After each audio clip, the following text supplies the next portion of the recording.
Les seniors ont changé, et leur sexualité aussi.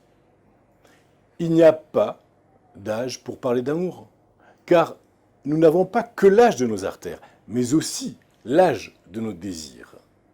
Comme le dit si bien le philosophe Michel Comte, ne pas parler de sexualité, c'est ne pas parler de soi. Et de plus en plus, la sexualité devient un sujet central. On peut dire, sans risque de se tromper, qu'il existe un boom de la sexualité des seniors. Mais il existe un certain nombre de problèmes qui accompagnent cette sexualité des seniors. Quels sont les problèmes que l'on retrouve chez les femmes? Chez les femmes, à partir de 55-60 ans, les baisses de désir peuvent apparaître. La ménopause peut parfois entraîner des sécheresses vaginales et des douleurs au cours de l'acte sexuel, ce que l'on appelle des dyspareunies.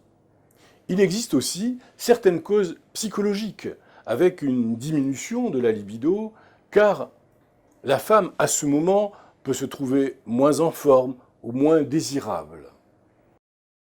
Docteur, quels sont les problèmes que l'on retrouve chez les hommes? Les hommes peuvent aussi être touchés, et ils le sont. Ainsi, lors de l'andropause, la testostérone circulante baisse, et le désir aussi. Des troubles de l'érection peuvent aussi arriver, en partie dus aux médicaments ou au diabète, et également pour les personnes qui ont eu des problèmes d'ordre prostatique, ou bien même après l'ablation de la prostate. Est-ce qu'il existe des remèdes pour une sexualité épanouie?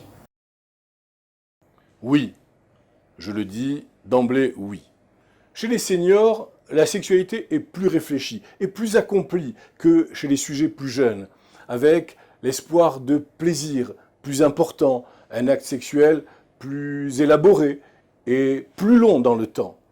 Et enfin, surtout, une meilleure communication entre partenaires qui fait des couples bien plus soudés. En cas de problème persistant, il faut consulter son médecin, toujours. La médecine a fait beaucoup de progrès et de nombreux traitements peuvent être proposés aujourd'hui, et ce, avec une réelle efficacité. Faire l'amour, à tous âges, permet de ralentir le vieillissement et surtout de mieux vieillir, c'est-à-dire de rester en bonne santé physique et mentale.